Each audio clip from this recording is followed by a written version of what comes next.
Hello and a very warm welcome dear aspirants. कैसे हैं आप सब। तो जैसे कि आप यहाँ पे देख पा रहे हैं, आज से हम एक नया सब्जेक्ट और नई सीरीज स्टार्ट करेंगे। That will be 1000 MCQs plus previous year questions on science. ठीक है, जनरल साइंस से जो भी इंपॉर्टेंट क्वेश्चंस बनते हैं डिफरेंट टॉपिक्स पे हम 20 to 50 क्वेश्चंस कवर करने की कोशिश करेंगे। वो टॉपिक के हिसाब से हम डिसाइड करेंगे। ठीक है, वो हम कवर करने की कोशिश करेंगे इस सीरीज़ में। अब ये किन स्टूडेंट्स के लिए रेलेवेंट रहने वाली है। देखो, रेलेवेंट बोलने से पहले मैं एक चीज़ बोलूँगा। आप में से काफ़ी स्टूडेंट क्या करते हो, इस वाले पोर्शन को नेगलेक्ट कर देते हो। साइंस को आप में से काफ़ी स्टूडेंट्स नेगलेक्ट कर देते हो। आप जो 30 मार्क्स का जो सिलेबस आना है ना, मतलब मान लो कोई भी सिलेबस होता है, उसमें से 20 या 30 या 40 नंबर का होता है कुछ सिलेबस। ठीक है, एक कंपोनेंट होता है, उसमें कितने सब्जेक्ट होते हैं आपने देखा होगा। जियोग्राफी, उसमें फिर फिजिकल जियोग्राफी भी, पॉलिटिकल फीचर्स भी पूछा जाता है, मैप्स भी पूछे जाते हैं। फिर हिस्ट्री के 3 पोर्शन हैं आपको पता है, आर्ट एंड कल्चर, उसके बाद polity, economy, environment, current affairs, और उसके अलावा बाकी सारे 8, 10 से 12 सब्जेक्ट्स बन जाते हैं। ये 10 से 12 सब्जेक्ट्स पूछे जाते हैं 30 नंबर के। और अगर साइंस आएगा, साइंस एक ही सब्जेक्ट पूछा जाता है 10 नंबर का। ठीक है, आपके हिसाब से जो मेजर एरिया रहना चाहिए ना, वो साइंस भी रहना चाहिए। बट आप में से काफ़ी स्टूडेंट्स क्या करते हैं, आप साइंस को नेगलेक्ट कर देते हो। आपको लगता है छोटा कंपोनेंट है, ये मेजर कंपोनेंट है, बट आप ये चीज़ नहीं देखते हो। यहाँ पे आपको 30 नंबर तो हैं, बट आपको सब्जेक्ट्स कितने पढ़ने हैं, 10 से 12 सब्जेक्ट आपको कवर करने पड़ते हैं ये 30 मार्क्स के लिए। बट साइंस जो आएगा, वो अगर आएगा तो वो 10 मार्क्स का एक ही सब्जेक्ट आएगा। तो इसी की इंपॉर्टेंस को हम देखते हुए आज से साइंस स्टार्ट करेंगे। और किन किन स्टूडेंट्स के लिए रेलेवेंट रहेगा ये, ऑब्वियसली फॉर फॉरेस्टर। वहाँ पे तो 32 मार्क्स की साइंस है, तो डेफिनेटली ये उसी सीरीज़ हम उसी तरीके से बनाएंगे कि फॉरेस्टर एग्जाम में यहाँ से मैक्सिमम क्वेश्चन निकलें। अगर मान लो हमारे 1000 MCQ सीरीज़ ये खत्म हो गई, अब वो आपके रेस्पॉन्स पे डिपेंड करेगा कि आपका रेस्पॉन्स कैसे आएगा। तो मैं आपको गारंटी दूंगा, out of 32 marks 25 plus minimum यहाँ से आएंगे। ठीक है, 25 प्लस क्वेश्चंस मिनिमम यहाँ से आएंगे, वो भी आपको मिलेंगे टोटल फ्री इसी यूट्यूब चैनल पे। बाकी जो SI का एग्जाम आने वाला है, as well as NT plus constable, अगर आपने प्रीवियस ईयर कांस्टेबल पेपर देखा होगा, 10 से 12 क्वेश्चन, शायद आई थिंक 10 नंबर का मिनिमम, यस 10 नंबर का वहाँ से क्वेश्चन मतलब साइंस से आए हुए थे, और काफ़ी अच्छे लेवल के क्वेश्चन थे। तो वैसे ही उसी पैटर्न पे हम अच्छे से कवर करने की कोशिश करेंगे साइंस को। किन किन एग्जाम्स के लिए, जितने भी JKSSB के एग्जाम्स हैं, ऑब्वियसली जो अपकमिंग एग्जाम्स हैं, उसमें सबसे इंपॉर्टेंट तो फॉरेस्टर रहेगा, वो तो ऑब्वियसली कवर होगा। उसके बाद NT, उसके बाद sub inspector as well as constable. ये आने वाले एग्जाम्स हैं, इनके लिए तो इंपॉर्टेंट रहेगा ही रहेगा। बट इसके अलावा जो भी अपकमिंग JKSSB एग्जाम्स होंगे, अगर इनमें से कोई भी टॉपिक पूछा जाएगा, उन सभी एग्जाम्स के लिए ये जो सीरीज़ है रेलेवेंट रहेगी।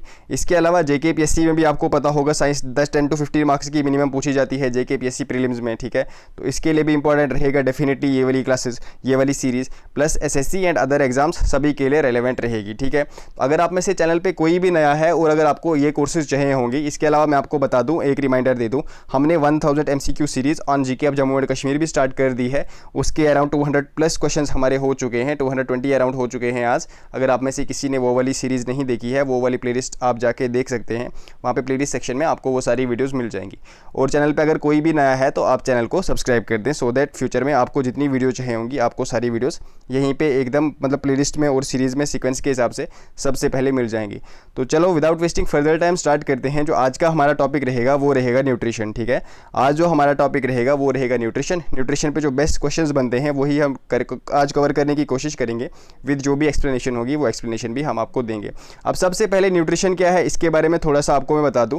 आपको पता होगा, एक इंसान जो होता है, या फिर इंसान छोड़ो, जो भी प्लांट्स या एनिमल्स कोई भी होता है, वो डिफरेंट फिजियोलॉजिकल प्रोसेसेस करता है, उसके अलावा डिफरेंट फिजिकल प्रोसेसेस करता है। ठीक है, फिजियोलॉजिकल प्रोसेसेस क्या क्या आता है, जैसे कि रेस्पिरेशन, ठीक है, एक्सक्रीशन, फिर सर्कुलेशन वगैरह, ये सब कौन करता है, एक ह्यूमन बीइंग या फिर जितने भी एनिमल्स हैं। उसके अलावा बहुत से फिजिकल प्रोसेसेस करता है, कोई काम करता है, वो वॉक करता है, रन करता है। ठीक है, इन सभी कामों को करने के लिए उसको क्या चाहिए होती है, अगर ये सभी काम करने हैं इनके लिए उसको क्या चाहिए होती है, उसको एनर्जी चाहिए होती है। ऑब्वियसली वो एनर्जी कहाँ से आएगी, वो एनर्जी आती है खाना खाने से। अब उसी खाना खाने को, ठीक है, इनटेक ऑफ न्यूट्रिएंट्स, खाने में क्या होते हैं, खाने में होते हैं न्यूट्रिएंट्स, उन्हीं न्यूट्रिएंट्स में होती है एनर्जी। और डिफरेंट फॉर्म्स के न्यूट्रिएंट्स होते हैं, उनका अपना अपना रोल होता है। मतलब मान लो जो भी एनर्जी आएगी वो न्यूट्रिएंट्स से आएगी, उसी इनटेक ऑफ न्यूट्रिएंट्स, और उसकी फिर जो हम यूटिलाइजेशन करते हैं। यूटिलाइजेशन कैसे करते हैं हम, सबसे पहले तो हम न्यूट्रिएंट को खाएंगे। ठीक है, इजेशन हो जाएगा, इंजेशन हो जाएगा, उसके बाद हो जाएगा डाइजेशन। एक एक प्रोसेस को हम डिटेल्ड पढ़ेंगे, बिल्कुल टेंशन मत लीजिए आप, इसमें सिर्फ न्यूट्रिशन पढ़ेंगे, बाकी डाइजेशन भी पढ़ेंगे हम। उसके बाद क्या होगा, डाइजेशन के बाद होगी एब्जॉर्प्शन। ठीक है, उसके बाद होगी एब्जॉर्प्शन, एब्जॉर्प्शन के बाद होगी एसिमिलेशन। तो इसी पूरे प्रोसेस को हम बोलते हैं nutrition, intake of nutrients and its utilisation by the body, so that हमारी बॉडी की जो भी काम है, ठीक है, ग्रोथ एंड मेंटेनेंस जो हमारी बॉडी की हो, ठीक है, ग्रोथ और मेंटेनेंस और जो हमारी बॉडी की एनर्जी रिक्वायरमेंट हो, वो सभी फुलफिल करने के लिए हमें न्यूट्रिएंट्स की ज़रूरत होती है। जब वो हम न्यूट्रिएंट्स को लेते हैं, उनका इनटेक करते हैं और उनको अच्छे से यूटिलाइज़ करते हैं बॉडी में, इस पूरे प्रोसेस को क्या बोलते हैं, उस पूरे प्रोसेस को बोलते हैं न्यूट्रिशन। कुछ लोग बस इतना बोलते हैं न्यूट्रिशन क्या होता है, वो बोलते हैं इनटेक ऑफ न्यूट्रिएंट्स बस, ठीक है। वो इनटेक ऑफ न्यूट्रिएंट्स को हम न्यूट्रिशन नहीं बोलते हैं, उसको हम इंजेक्शन बोलते हैं। वो तो सिर्फ आपने खाना खाया, वो इंजेक्शन होता है, वो नहीं होता है। पूरा प्रोसेस उसमें क्या क्या आएगा, उसमें इंजेक्शन तो आएगा ही आएगा, और जो न्यूट्रिएंट्स आपने लिए उसके बाद आपने उनको डाइजेस्ट किया, एब्जॉर्ब के बाद एसिमिलेट किया, पूरा जब तक आपने पूरे न्यूट्रिएंट्स को यूटिलाइज़ नहीं किया, जब आप न्यूट्रिएंट्स को यूटिलाइज़ करोगे तब जाके हम उस प्रोसेस को बोलेंगे न्यूट्रिशन। आई होप आपको ऊपर से थोड़ा कॉन्सेप्ट समझ आ गया होगा। चलो क्वेश्चंस करते हैं हम। इनटेक ऑफ न्यूट्रिएंट्स, देखो पहला ही क्वेश्चन है, intake of nutrients by an organism as well as its utilisation for the maintenance of different life processes. पूरा मैंने आपको पहले ही समझा दिया, ठीक है। पूरा ये जो आपने यहाँ पे देखा क्वेश्चन, ये मैंने ऑलरेडी आपको समझा दिया। इसको हम क्या बोलते हैं, रेस्पिरेशन, डाइजेशन, न्यूट्रिशन या फिर इंजेक्शन। मैंने आपको बताया इंजेक्शन क्या होता है, वो भी मैंने आपको बताया था। इस पूरे प्रोसेस को हम बोलेंगे न्यूट्रिशन, ठीक है। चलिए क्वेश्चन नंबर 2 देखें आप। विच among the following is not an example of nutrient, इसमें से न्यूट्रेंट कौन सा नहीं है। देखो जनरली जो न्यूट्रेंट्स होते हैं ना किसी भी खाने में, 6 टाइप के न्यूट्रेंट्स होते हैं। कौन कौन से, proteins, carbohydrates, fats, vitamins, minerals and water. कितने होते हैं, 6। प्रोटीन, ठीक है, कार्बोहाइड्रेट्स भी होते हैं, फैट्स भी होते हैं, देन होते हैं विटामिन्स, मिनरल्स एंड वाटर, ठीक है। क्लोरोफिल जो है ये कोई भी न्यूट्रेंट नहीं होता है। तो हमारा करेक्ट आंसर क्या रहेगा, यहाँ पे पूछा गया है इसमें से कौन सा नहीं है न्यूट्रेंट, तो हमारा करेक्ट आंसर रहेगा chlorophyll is not a nutrient. What are macronutrients, अब मैक्रोन्यूट्रेंट्स कौन से होते हैं, they are needed in large amount by the body, contain calories, help in growth and metabolism. तो हमारा करेक्ट आंसर रहेगा, देखो मैक्रोन्यूट्रेंट के बारे में जो भी इंपॉर्टेंट इन्फॉर्मेशन है ना, वो आपको एक ही क्वेश्चन में मैंने प्रोवाइड कर दी है। Yes, they are needed in large amount by the body, they contain calories, they help in growth and metabolism. तो हमारा करेक्ट आंसर रहेगा ऑल ऑफ द अबव। चलिए अब जैसे आपको मैं मैक्रोन्यूट्रेंट्स की एग्जांपल दे दूँ ना, कौन कौन से हैं, जैसे कि कार्बन हो गया, ठीक है, हाइड्रोजन, आई होप आपको सिंबल तो पता होंगे इन सब के, ऑक्सीजन हो गया, nitrogen, phosphorus, potassium, sulphur, magnesium, calcium, ठीक है। कितने हैं, ओवरऑल 9 है मैक्रोन्यूट्रेंट्स, और आपको ये 9 के 9 याद रखने हैं। वट आर माइक्रोन्यूट्रेंट्स, माइक्रोन्यूट्रेंट्स कौन से होते हैं, required in small amount of traces, ठीक है, help in detoxifying the body, both A and B या फिर नन ऑफ द अबव। तो हमारा करेक्ट आंसर रहेगा micronutrients are required in small amount, micronutrients are required in small amount by the body, ठीक है, they help in detoxifying the body. तो हमारा correct answer रहेगा both A and B. What are essential nutrients, essential nutrients कौन से nutrients होते हैं, essential nutrients ऐसे न्यूट्रेंट्स होते हैं जो हमें बाहर से लेने पड़ते हैं। बस इतना याद रखो आप, जो हमें बाहर से लेने पड़ते हैं, जो हमारी बॉडी कैपेबल नहीं होती है कि वो न्यूट्रेंट्स को बनाए, ठीक है। हमारी बॉडी वो वाले न्यूट्रेंट्स सिंथेसाइज नहीं कर पाती है, इसलिए हमें थ्रू फूड या फिर थ्रू अदर मीन्स वो बाहर से लेने पड़ते हैं। तो हमारा करेक्ट आंसर क्या रहेगा, these are obtained from external sources, yes, these can not be synthesised in the body, ये वाला भी सही है। एग्जाम्पल यहाँ पे दी गई है iron, zinc, boron, magnesium etcetera. तो हमारा करेक्ट आंसर रहेगा all of these are true. What are non-essential nutrients? Non-essential nutrients कौन से होते हैं, they are synthesized in the body, yes they are true. जो भी non-essential nutrients होते हैं ना, वो हमारी बॉडी खुद ही बनाती है। Sometimes can be taken from external sources, जब प्राप्त वो बोलते हैं ना कि पूरी तरह से अगर वो हमारी बॉडी नहीं बना पा रही है तो हम उसको बाहर से भी लेते हैं कभी कभार, yes this is also true, they include। अब essential nutrients में, non-essential nutrients में कौन कौन से आते हैं, जैसे cobalt, silica, sodium, lead, aluminium etcetera, ठीक है। तो हमारा करेक्ट आंसर रहेगा ऑल ऑफ दिस। वैसे इसमें तो एग्जाम्पल नहीं पूछेंगे आपको, अगर पूछेंगे तो जनरली आपको माइक्रो एंड मैक्रो में पूछेंगे, क्योंकि जो मैक्रो होते हैं ना वो 9 होते हैं। तो आपको अगर ये 9 याद रहेंगे ना तो बाकी आप डिफरेंशिएट कर पाओगे। बाकी अगर आपको एसेंशियल और नॉन एसेंशियल में पूछेंगे तो इसी बेसिस पे पूछेंगे कि सिंथेसाइज बॉडी में कौन से होता है, कौन सा नहीं होता है। एसेंशियल न्यूट्रेंट्स बॉडी में सिंथेसाइज नहीं होते हैं, उनको हम बाहर से लेते हैं। जो नॉन एसेंशियल न्यूट्रेंट्स है वो हमारी बॉडी में ही सिंथेसाइज होते हैं, ठीक है। अगर ये एग्जांपल्स आपको याद रहेंगी तो वेल एंड गुड, आपका ही बेनिफिट है। Nutrients are recycled in the atmosphere with the help of certain micro organism refer to as, ऐसे माइक्रो ऑर्गेनिज्म जो रेफर क्या करते हैं, जो न्यूट्रेंट्स को रिसाइकल करते हैं एटमॉस्फेयर में, उनको हम क्या बोलते हैं, producers no, consumers no, decomposers yes, these are known as decomposers. Which organism synthesize its own food by utilization of simple substance like carbon dioxide and water in the presence of sunlight, ठीक है। अब ये कौन सा process बोल रहा है यहाँ पे, अगर आप यहाँ पे ध्यान कर पा रहे हैं तो ये प्रोसेस का बता रहा है हमें, सिंपल फॉर्म में एक प्रोसेस की डेफिनेशन दी है। कौन से प्रोसेस की डेफिनेशन दी है? तो इसने हमें फोटोसिंथेसिस की डेफिनेशन दी है, ठीक है। इसने हमें फोटोसिंथेसिस की डेफिनेशन दी है, process of making on food with the presence of sunlight and carbon dioxide. तो कौन बनाता है खुद ही अपना खाना? हमारा करेक्ट आंसर रहेगा ऑटोट्रॉफ्स, ठीक है। हमारा करेक्ट आंसर क्या रहेगा? Autotrophs. Organisms that prepare their own food with the help of light energy. देखो ऑर्गेनिज्म जो ऑटोट्रॉपिक न्यूट्रिशन होती है ना, वो भी दो टाइप। अब अगर आपको पता होगा nutrition is of two types, एक तो ऑटोट्रॉपिक न्यूट्रिशन, एक तो हेटेरोट्रॉपिक न्यूट्रिशन। ऑटोट्रॉपिक न्यूट्रिशन ऐसी न्यूट्रिशन होती है जहाँ पे जो ऑर्गेनिजम्स होते हैं वो अपना खाना खुद बनाते हैं। हेटेरोट्रॉपिक न्यूट्रिशन ऐसी न्यूट्रिशन होती है जहाँ पे जो ऑर्गेनिजम्स होते हैं वो अपना खाना किसी और ऑटोट्रॉपिक ऑर्गेनिज्म या फिर किसी और से लेते हैं, ठीक है, अपने खाने की जो भी उनकी नीड होती है। देखो organisms that prepare their own food with the help of light energy, उनको हम क्या बोलते हैं? जो ऑटोट्रॉपिक न्यूट्रिशन होती है वो दो टाइप की होती है। एक तो फोटो ऑटोट्रॉपिक, जहाँ पे जो प्लांट्स होते हैं वो लाइट का यूज़ करते हैं to produce their own food, और एक ऑटोट्रॉपिक न्यूट्रिशन होती है कीमो ऑटोट्रॉपिक। उसमें क्या होता है, जो प्लांट्स होते हैं वो केमिकल्स का यूज़ करते हैं टू प्रोड्यूस देयर फूड। तो यहाँ पे लाइट का पूछा गया है, तो हमारा करेक्ट आंसर रहेगा फोटो ऑटोट्रॉप्स। चलिए, organisms that can not prepare their own food and depend upon another organisms are known as. अभी मैंने आपको बताया ये दो तो एग्जांपल हैं हमारे किसकी? ये दो एग्जांपल है हमारे ऑटोट्रॉपिक न्यूट्रिशन की, जो अपना खाना खुद नहीं बनाते और दूसरे ऑर्गेनिजम्स पे डिपेंड होते हैं, उनको हम बनाते हैं heterotrophs. All plants show autotrophic mode of nutrition, is it true और फॉल्स? तो ये सही नहीं है, क्योंकि कुछ प्लांट्स अगर आपने देखा होगा इंसेक्टिवोरस प्लांट्स होते हैं, कुछ प्लांट्स जो हैं वो सेप्रोफाइटिक प्लांट्स होते हैं। तो सभी प्लांट्स, इस चीज़ का आप ध्यान रखना कि सभी प्लांट्स जो होते हैं वो autotrophic mode of nutrition show नहीं करते हैं, कुछ हेटेरोट्रॉपिक मोड ऑफ न्यूट्रिशन भी शो करते हैं। तो दिस स्टेटमेंट इज फॉल्स, ठीक है। यहाँ पे पूछा गया है all plant show autotrophic mode of nutrition, this statement is false, क्योंकि कुछ प्लांट जो हैं वो पैरासिटिक या फिर सेप्रोफाइटिक टाइप ऑफ न्यूट्रिशन भी शो करते हैं। Plants that derive some or all of its nutrition need from other living plants are known as. Plants जो अपनी कुछ नीड दूसरे प्लांट्स से लेते हैं, दूसरे लिविंग प्लांट्स से लेते हैं, उनको हम क्या बोलते हैं? तो उनको हम बोलते हैं पैरासिटिक प्लांट्स। ये अपनी जितनी इनकी न्यूट्रिशनल नीड्स होती है ना, वो दूसरे प्लांट्स से लेते हैं, ठीक है।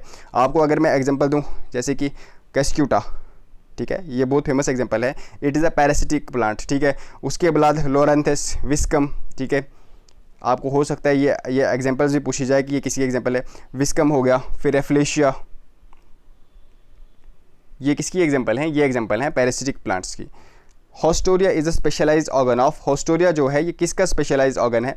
पैरासिटिक प्लांट का, सेप्रोफाइटिक प्लांट का, सिम्बायोटिक प्लांट का या इंसेक्टिवोरस प्लांट का। तो याद रखना it is a specialised organ of parasitic plants. ये पैरासिटिक प्लांट्स कैसे प्लांट्स होते हैं ना, मतलब मान लो ये एक मेन प्लांट है, ठीक है, ये इसके साथ अटैच हो जाएंगे और ये इनका स्पेशल ऑर्गन होगा ना, ये इसके अंदर डाल देंगे, ये अपना स्पेशलाइज्ड ऑर्गन इसके अंदर डाल देंगे और वहाँ से अपनी जितनी न्यूट्रिशनल नीड्स होंगी वो वहाँ से कैच कर लेंगे, ठीक है। वहाँ से वो अपनी न्यूट्रिशन नीड्स जो भी होंगे वो सक कर लेंगे, किस through which organ? Through a specialised organ which is known as haustoria. तो ये वाली चीज़ आपको याद रखनी है। क्वेश्चन नंबर 14 देखिए, प्लांट्स दैट ग्रो ऑन, यहाँ पे एंड नहीं होगा, ऑन एंड लिव, सॉरी यहाँ पे ठीक है करेक्ट है। Plants that grow and live on dead and decaying, यहाँ पे इंडिकेटिंग नहीं होगा, dead and decaying matter of animals and other plants and take their nutrition by secreting digestive juices on these matter and converting them into solution। देखो पूरी यहाँ पे definition ही दे दी है मैंने। ऐसे प्लांट्स को क्या बोलते हैं? तो ऐसे प्लांट्स को हम बोलते हैं सेप्रोफाइटिक प्लांट्स, जो अपना खाना कहाँ से लेते हैं? डेड और डिकेइंग मैटर से। मतलब मान लो ये प्लांट है कहीं पे, ठीक है, ये रूट्स हैं इसके, इसने अपने डाइजेस्टिव जूसेस यहाँ पे डाल दिए और यहाँ पे जो भी डेड एंड डिकेइंग मैटर है ना, उसको सोल्यूशन की फॉर्म में कन्वर्ट करके फिर उस सोल्यूशन को सक कर लिया। तो ऐसे प्लांट्स को हम क्या बोलते हैं? ऐसे प्लांट्स को हम बोलते हैं saprophytic plants. Which plants have pitcher like structure, इसमें से पिचर लाइक स्ट्रक्चर किसके होते हैं? तो अगर आपको पता होगा इंसेक्टिवोरस प्लांट्स, ठीक है, insectivorous plants have pitcher like structure. Cyanobacteria, rhizobia, lobaria, ये किसकी एग्जांपल हैं? Heterotrophic plants, sulphur fixing bacteria, nitrogen fixing bacteria या फिर नाइट्रोजन फिक्सिंग माइक्रो ऑर्गेनिज्म। तो हमारा करेक्ट आंसर रहेगा दीज आर, अगर आप में से किसी को ध्यान है, these are nitrogen fixing micro organisms, ठीक है। इसमें जो साइनोबैक्टीरिया और राइजोबिया है ना, ये तो बैक्टीरिया है, बट जो लोबेरिया है वो एक फंगस है, ठीक है। ये क्या है? ये एक फंगस है। चलिए, in which type of nutrition food stuff is first engulfed then digested and absorbed by the animals. ऐसा टाइप ऑफ न्यूट्रिशन जहाँ पे फूड स्टफ जो भी होगा उसको हम पहले निगलते हैं, ठीक है।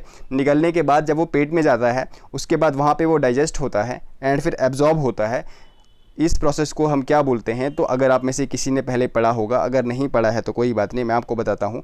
It is known as holozoic type of nutrition. जो ह्यूमन बींग शो करते हैं ना, वो होलोजोइक टाइप ऑफ न्यूट्रिशन ही होता है। आपने देखा होगा, आप पहले खाने को खाते हो, उसको निगलते हो, फिर वो पेट में जाता है, उसके बाद वो एब्जॉर्ब होता है। एब्जॉर्ब के बाद क्या होता है? एसिमिलेट होता है, ठीक है, बॉडी के डिफरेंट पोर्शंस तक पहुंचता है, जहाँ पे भी हमें एनर्जी की रिक्वायरमेंट होती है यहाँ पे, या फिर जहाँ पे हमें ग्रोथ और मेंटेनेंस चाहिए होती है। Herbivorous, carnivorous, scavengers and omnivorous show which type of nutrition? Parasitic nutrition, holozoic nutrition, saprozoic nutrition. आपने पढ़ा होगा जो हर्बीवोर्स होते हैं वो होते हैं प्लांट ईटिंग एनिमल्स, ठीक है, कार्निवोर्स जो सिर्फ फ्लैश ईटिंग एनिमल्स, स्कैवेंजर्स जो खाते हैं डेड और डिकेइंग मैटर, ओमनीवोर्स होते हैं जो कौन सा टाइप ऑफ न्यूट्रिशन शो करते हैं, वो हर्बीवोर्स वाला भी करते हैं, दैट इज़ वो प्लांट्स वाली न्यूट्रिशन भी लेते हैं as well as flesh eating भी होते हैं, तो वो होते हैं ओमनीवोर्स। तो ये कौन सा किस में आते हैं, ये सारे करते हैं holozoic mode of nutrition show, ठीक है, कौन सा mode of nutrition? Holozoic mode of nutrition. Roundworm, ringworm, ये किसकी एग्जाम्पल हैं? सेप्रोफाइट्स की, इंटरनल पैरासाइट्स की, एक्सटर्नल पैरासाइट्स की, या फिर स्कैवेंजर्स, तो दीज आर इंटरनल पैरासाइट्स, ठीक है। पैरासाइट्स क्या होते हैं अगर आपको पता होगा, ये एक होस्ट पे रहती हैं, मतलब मान लो राउंडवर्म कहाँ पे होती है? जनरली स्टोमक वगैरह में होती है, इंटेस्टाइन में होती है, रिंगवर्म, राउंडवर्म। ये क्या करती हैं? होस्ट को तो नुकसान पहुंचा देती हैं, जिस पे ये होती है ना उसको बोलते हैं होस्ट, जिससे अपनी न्यूट्रिशन लेते हैं ना वो होती है होस्ट, ठीक है। होस्ट से अपनी न्यूट्रिशन लेंगे पैरासाइट्स, ठीक है, इनको हम क्या बोलते हैं? पैरासाइट्स। अब ये दो टाइप्स की होती हैं, एक तो इंटरनल, अगर तो वो होस्ट के अंदर प्रेजेंट है तो बोलेंगे हम इंटरनल पैरासाइट्स, अगर वो होस्ट की बाहर साइड से प्रेजेंट है तो बोलेंगे एक्सटर्नल पैरासाइट्स, ठीक है। चलिए, which of the following is not a micro nutrient for a plant, ठीक है, इसमें से कौन सा नहीं है? क्वेश्चन को अच्छे से पढ़ा करो। देखो यहाँ पे नहीं पूछा है कि इज अ माइक्रो न्यूट्रेंट, पूछा गया है is not a micro nutrient for a plant. हमारा करेक्ट आंसर रहेगा मैग्नीशियम, ठीक है, magnesium is not a micro nutrient for a plant. चलिए, which one of the following element is present in green pigment of leaf, जो ये pigment होता है ना जो क्लोरोफिल में प्रेजेंट होता है, कौन सा होता है वो? तो वो होता है मैग्नीशियम, ठीक है। इसका बहुत बड़ा रोल होता है फोटोसिंथेसिस में। Carbohydrates are stored in plants and animals in the form of, तो किस फॉर्म में स्टोर होते हैं carbohydrates? In plants it is stored in the form of starch and in animals it is stored in the form of glycogen. तो हमारे correct answer रहेगा option B, in the form of starch and glycogen respectively. Which one of the following is an insectivorous plant, इसमें से insectivorous plant कौन सा है? Passion flower plant, pitcher plant, night queen, या फिर फ्लेम ऑफ द फॉरेस्ट। तो हमारा correct answer रहेगा pitcher plant is an example of insectivorous plant. वैसे आप सब ने सुना भी होगा, बहुत फेमस है ये। उसके अलावा अगर आपको मैं एग्जांपल दे दूं 2-3, ड्रॉसेरा, ठीक है, ड्रॉसेरा क्योंकि पूछा गया है, अगर आपने कांस्टेबल वाला पेपर देखा होगा वहाँ पे दिया गया है। अल्टीकुलेरिया, अल्टीकुलेरिया ये भी एक पिचर प्लांट है, ठीक है। Venus fly trap, Venus fly trap, fly trap ये भी एक पिचर प्लांट है। उसके बाद डायोनिया, DIONEA, ये भी एक पिचर प्लांट है। आपको देखो साइड आप अपनी नोट्स भी बनाओ सो दैट आपको फिर रिवीजन में आसानी हो जाए। The by product of photosynthesis, तो बाई प्रोडक्ट क्या होता है? ऑक्सीजन एंड एनर्जी, ठीक है, ऑक्सीजन एंड ग्लूकोज, ठीक है। बाई प्रोडक्ट क्या होता है? Oxygen and glucose. Photosynthesis takes place in the presence of chlorophyll and, photosynthesis किसकी प्रेजेंस में होता है? तो हमने ऑलरेडी पढ़ा है, in the presence of chlorophyll and sunlight, ठीक है। चलिए, nitrogen fixing bacteria present in the nodules of root of leguminous plants are, कौन से होते हैं ये नाइट्रो ऑर्गेनिजम्स? तो ये होते हैं सिम्बायोटिक। इनका रिलेशनशिप कैसा होता है? सिम्बायोटिक, जहाँ पे दोनों को बराबर फायदा होता है, ठीक है। अगर एक को फायदा हो रहा है तो दूसरे को भी फायदा हो रहा है। Which of the following element is found in haemoglobin, इसमें से हीमोग्लोबिन में कौन सा एलिमेंट प्रेजेंट होता है? कैल्शियम, आयरन, सोडियम, या फिर पोटेशियम। तो हमारा करेक्ट आंसर रहेगा आयरन, ठीक है। कौन सा एलिमेंट प्रेजेंट होता है? आयरन। आयरन का सिंबल क्या है? FE। चलो आप मुझे बताओ, चलो छोड़ो, अच्छा वो थोड़ा हैवी हो जाएगा आपके लिए। Which among the following is not an example of macronutrients, इसमें से मैक्रोन्यूट्रेंट कौन कौन से हैं? अगर आपको याद होगा मैंने आपको बताया था जो मैक्रोन्यूट्रेंट्स हैं वो जनरली 9 हैं। कौन कौन से हैं? कार्बन है, हाइड्रोजन है, ठीक है, उसके बाद ऑक्सीजन है, नाइट्रोजन है, फास्फोरस है, पोटेशियम है, पोटेशियम का सिंबल K है, ठीक है, याद रखना। जो P है ना ये फास्फोरस का सिंबल है, पोटेशियम का सिंबल जो है वो K है, सल्फर है, magnesium and calcium, these are macronutrients. अब पूछा गया है कौन सा इसमें से नहीं है। अगर आपको ये नाउ याद होंगे आप आराम से देख सकते हो कि जिंक इसमें से प्रेजेंट नहीं है। जिंक जो है वो एक माइक्रोन्यूट्रेंट है। विच among the following is not an example of micronutrient, अब इसमें से पूछा गया है माइक्रोन्यूट्रेंट कौन सा नहीं है। सॉरी, एक सेकंड वेट कीजिएगा। Is not an example of micronutrient, yes ठीक है, बिल्कुल सही। विच among the following is not an example of micronutrient, yes इसमें से पूछा गया है कि माइक्रोन्यूट्रेंट कौन सा नहीं है। Chlorine, iron, potassium and zinc. तो हमारा करेक्ट आंसर रहेगा पोटेशियम इज अ मैक्रोन्यूट्रेंट। हमने अभी पढ़ा जो पोटेशियम है, सॉरी पोटेशियम जो है वो एक मैक्रोन्यूट्रेंट है। Next is transportation of food in plants occur through, जो फूड होती है ना उसको ट्रांसपोर्टेशन प्लांट्स में कैसे होती है? Through xylem, through phloem, through cell wall या फिर थ्रू माइटोकॉन्ड्रिया, तो हमारा करेक्ट आंसर रहेगा इट अगर्स थ्रू फ्लोएम। इसको हम और क्या बोलते हैं, इसको हम बोलते हैं ट्रांसलोकेशन, ठीक है, ट्रांसलोकेशन। हम ट्रांसपोर्टेशन इन प्लांट्स एक अलग से टॉपिक है, वहाँ पे हम डिटेल में ये चीज़ पढ़ेंगे। जो माइटोकॉन्ड्रिया होता है ना, इसको हम क्या बोलते हैं, पावर हाउस ऑफ क्या बोलते हैं, चलो कमेंट सेक्शन में आप सभी इसका आंसर दे दो हमें। Which nutrient is the primary source of energy for body, तो हमारा प्राइमरी सोर्स ऑफ एनर्जी क्या रहता है, जो प्राइमरी सोर्स ऑफ एनर्जी है ना वो है कार्बोहाइड्रेट्स। याद रखना, प्राइमरी सोर्स ऑफ एनर्जी अगर कहीं भी पूछा जाएगा कार्बोहाइड्रेट्स, क्योंकि कार्बोहाइड्रेट जो होते हैं ना वो डाइजेस्ट जो होते हैं वो जल्दी होते हैं, ठीक है, इनसे एनर्जी बहुत जल्दी रिलीज़ होती है। अगर आपको पूछा जाए कि सबसे ज़्यादा एनर्जी किस में स्टोर होती है, अगर पूछा जाता है यहाँ पे सबसे ज़्यादा एनर्जी किस में स्टोर होती रहती है, तो वो फिर फैट्स हो जाएंगे, ठीक है। बट फैट्स जो होते हैं ना वो इजीली डाइजेस्टेबल नहीं होते हैं, इनको काफ़ी टाइम लग जाता है डाइजेस्ट होने में। तो अगर यहाँ पे प्राइमरी पूछा गया है, क्योंकि हमें तुरंत चाहिए होती है एनर्जी, ठीक है, जैसे ही हमने कुछ खाया हम चाहते हैं कि जल्दी वहाँ से एनर्जी आ जाए, तो हमारा करेक्ट आंसर रहेगा कार्बोहाइड्रेट्स। अगर आपको पूछा जाए कि मेजर सोर्स ऑफ एनर्जी, फिर भी यहाँ पे कार्बोहाइड्रेट्स ही आएगा। अगर आपको ऐसे पूछा जाए कि सबसे ज़्यादा एनर्जी किस में होती है, फिर आप लगाओगे फैट्स पे, ठीक है। Which nutrient is essential for growth and repair of tissues, इसमें से कौन से nutrients are essential for growth and repair of tissues, तो आपको पता होगा प्रोटीन्स, ठीक है, proteins are essential for growth and repair of tissues. तो ये था हमारा आज का जो इस पे क्वेश्चंस थे, ठीक है, न्यूट्रिशन पे काफ़ी अच्छे लेवल के क्वेश्चंस थे। आप एक बार अच्छे से देख लेना, एक बार फिर से रिवाइज़ कर लेना इसको, ठीक है। जो भी मैंने साइड इन्फॉर्मेशन प्रोवाइड की है आप वो भी देख लो, आपका टॉपिक अच्छे से कवर हो जाएगा। अगर आपको डिटेल लेक्चर्स भी चाहिए होंगे तो आप हमें बता दें। अगर मिनिमम हमें 100 स्टूडेंट्स तो एटलीस्ट बताने चाहिए कि आपको लेक्चर्स हैं, तो जाके ही हम आपको प्रोवाइड कर देंगे। बाकी आपको क्लासेस कैसी, ये वाली क्लास कैसी लगी, कि आपको और भी क्लासेस चाहें साइंस मॉक टेस्ट पे, ठीक है, हम आपको 1000 MCQs करवाएं ना करवाएं आप बता दो। ये जो 2 क्वेश्चन है इनका आंसर आप हमें कमेंट सेक्शन में बता दो, ठीक है। बाकी थैंक यू एवरीवन। और हाँ, जितने प्रेजेंट हो, जितने भी वीडियो देखी है, अगर अभी तक प्रेजेंट हो तो वीडियो को लाइक कर दो आप सभी, ठीक है। और कमेंट सेक्शन में बताओ कि आपको फर्दर वीडियो चाहें साइंस पे, ठीक है। आप हम ऐसे ही कवर करवाएंगे कम्प्रीहेंसिवली विद एक्सप्लेनेशन, आपको कवर करवाएंगे। ऐसा नहीं कि बस वन लाइनर आपने अभी वाला देख लिया होगा, जो भी साइड इन्फॉर्मेशन थी हमने आपको अच्छे से प्रोवाइड कर दी है। बाकी भी जितने टॉपिक्स होंगे हम डिटेल में ही पढ़ेंगे, थ्रू MCQs ही पढ़ेंगे, बट डिटेल में रहेंगे वो। और हाँ, अगर आपने हमारी दूसरी वाली सीरीज़ नहीं देखी है GK of Jammu and Kashmir, वहाँ भी हमने 1000 टॉप MCQ स्टार्ट कर दिए हैं, तो आप वो भी देख लीजिएगा। और उसके अलावा हमने पॉलिटी भी स्टार्ट की है, और डिफरेंट सब्जेक्ट्स हम जल्दी स्टार्ट करेंगे, और भी सब्जेक्ट स्टार्ट करेंगे हम। बस आप थोड़ा बहुत सपोर्ट आप सब भी करो, ठीक है, चैनल को शेयर कर दो। और अगर आप में से कोई नया है, अभी तक सब्सक्राइब नहीं किया है, तो डू सब्सक्राइब द बटन, ठीक है, सब्सक्राइब कर दो, ठीक है। और हाँ, वीडियो को एक बार सभी लाइक कर दो।